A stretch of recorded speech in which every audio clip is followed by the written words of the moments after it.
여러분 안녕하십니까? 2022년 12월 17일 토요일 좋은 아침입니다. 오늘 매일 한절 큐티 본문 말씀은 전도서 11장 1절부터 10절까지 말씀입니다. 말씀의 제목은 불확실한 세상과 삶. 그러니까 이 불확실한, 정확히 잘 알지 못하는 이 세상에서 어떻게 살아야 되는가 하는 그러한 내용이죠. 불확실한 세상과 삶. 본문 말씀을 요약을 하면 인생에게는 젊음이 있고 내일이 있습니다. 하지만 그것이 항상 낙관적인 것만은 아닙니다. 모든 미래는 인생 자체가 아닌 하나님에게 달려 있습니다. 입니다. 전도서가 이제 12장으로 구성되어 있는데 이제 마지막 두 번째 마지막 장이죠. 11장입니다.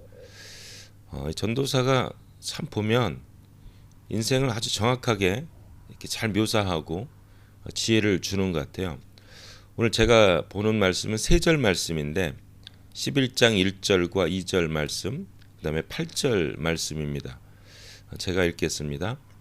너는 물질을 후하게 나누어 주어라. 언젠가는 그것이 너에게 되돌아올 것이다. 되도록 많은 사람에게 나누어 주어라. 이 땅에 무슨 재난이 일어날지 알 수가 없다. 8절 항상 인생을 즐겁게 살아라. 사람이 아무리 오래 살아도 언젠가는 죽음의 날이 있을 것을 기억하라. 이 세상에는 기대할 만한 것이 아무것도 없다입니다. 제가 오늘도 행복 저울이 기쁜 쪽 좋은 쪽으로 기울길 바랍니다. 이렇게 나누는데 이 행복 저울은 뭐냐면 어떻게 인생을 바라보는 그 가치관, 생각, 철학, 이게 굉장히 중요합니다. 이 11장 8절을 보면 이 한 절이요. 우리의 인생을 어떻게 살아야 되는가를 착 요약을 했어요. 한번 들어보세요. 다시 한번. 항상 인생을 즐겁게 살아라. 좋죠.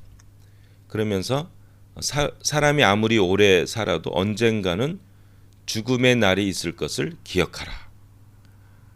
이것도 뭐 맞는 말이죠. 그 다음에 이 세상에는 기대할 만한 것이 아무것도 없다입니다.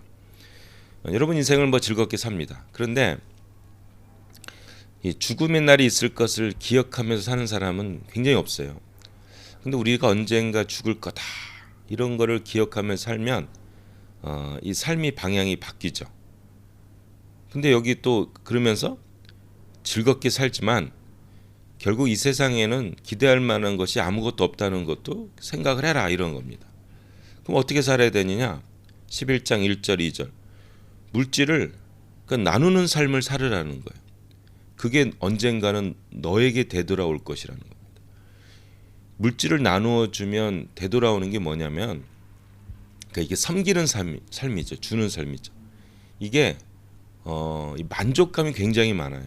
저도 이제 사역을 하면서 좋은 게 뭐냐면 사역은 결국 베푸는 삶이더라고요. 시간도 베풀고 돈도 베풀고 마음도 베풀고 물론 뭐 이렇게 상처받을 때도 있지만 이게 베푸는 삶에서 그 사람들이 변화되고 행복하는 모습을 보면 이게 너무 기쁘고 이게 만족스러운 거, 이게 되돌아오는 거죠. 그래서 이거를 되도록 많은 사람들에게 나누어 주라. 그러니까 풍성하게 나누어 줘라 이겁니다.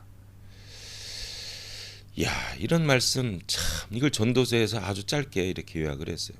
이게 뭐 우리 저 같은 이제 목사는 이게 사역의 삶이에요. 그럼 이 사역하면서 즐겁게 살아라. 그러면서 죽음의 날이 있는 것도 기억을 해라. 그러면서 세상에는 기대할 만한 것이 없다. 주는 삶을 살면요, 그 자체가 행복한 거다.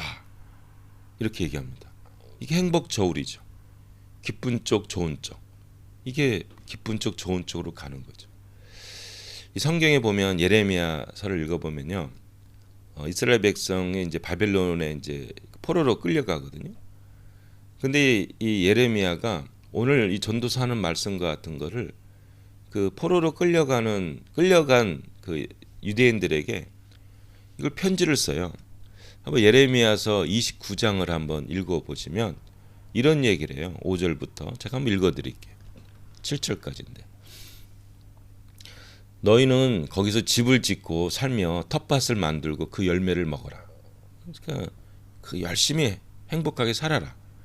그 다음에 아내를 맞이하여 결혼하고 뭐 너희 자식들도 또 결혼하게 해서 번성하게 해라. 줄어들지 않게 하라. 그러니까 긍정적인 삶을 살아가는 거죠. 그냥 편하게 즐기면서 자식도 낳고 열심히 일하고 돈도 많이 벌어라. 그러면서 7절에 그 바벨론 위에서 왕을 위해서 기도를 해라. 여호와께 기도해라.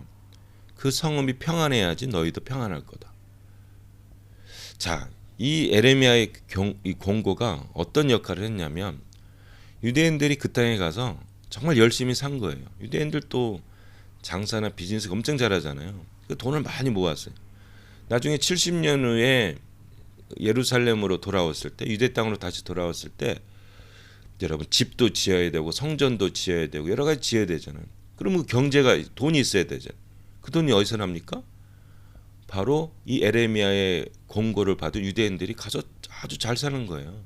그런 자본도 다 있으면서 결국은 성전도 짓게 되고 예루살렘도 다시 복권하게 되고 경제적으로 돌아오게 되는 그러한 일들이 있습니다. 근데 상황을 보면 포로로 끌려가는 상황이잖아요. 우리도 일본에게 있어봤지만 힘든 세상이잖아요. 힘든 시간이잖아요. 그런데 이게 결국 열매를 맺는 거예요. 그 이걸 보면은 우리 하나님 안에서 살 때는 결국 절망이라는 게 없는 것 같아요. 그 상황 어려움. 포로 시대에도 우리가 희망을 가질 수 있는 거죠. 그러면서 어떻게 살아야 되느냐? 막 포로 시대 하면 사람이 좁아가지고 막 돈을 꽉 주려고 하잖아요. 하나님이 그렇게 살지 말아요. 후하게 나누어 주어라. 그럼 너에게 되돌아올 거다. 되도록 많은 사람들에게 나누어 주어라. 그게 다 되돌아올 것이다. 그러면서 인생을 즐겁게 살아라. 살면서 죽을 것도 꼭 기억해라. 그리고 세상 것에는 결코 기대할 만한 것이 없다. 그러면서 그 물질의 노예가 되지 말고, 시간의 노예가 되지 말고 주는 삶, 베푸는 삶을 살아라. 그게 다 너에게 돌아올 것이다. 굉장히 멋있지 않았습니까? 너무 멋있는 것 같아요. 우리 베푸는 삶을 삽시다. 주는 삶을 삽시다. 그게 언젠가는 돌아옵니다. 우리에게 행복을 줍니다. 그러면서 인생을 아주 즐기면서 삽시다. 그러면서 죽음이 있다는 것도 기억합시다. 그러면서 이 세상 것에는 절대적인 희망이 없다. 하나님만의 희망이다 하는 것을 선포하며 삽시다. 이게 인생의 지혜고 전도서가 전하는 말입니다. 아멘. 주는 삶, 즐거운 삶, 언젠가 죽음이 있다는 것을 기억하는 삶, 그리고 이 세상 것에 소망 두지 않는 삶, 이것이 우리 인생을 행복하게 할 것입니다. 아멘. 한마디, 주는 삶이 행복합니다. 아멘.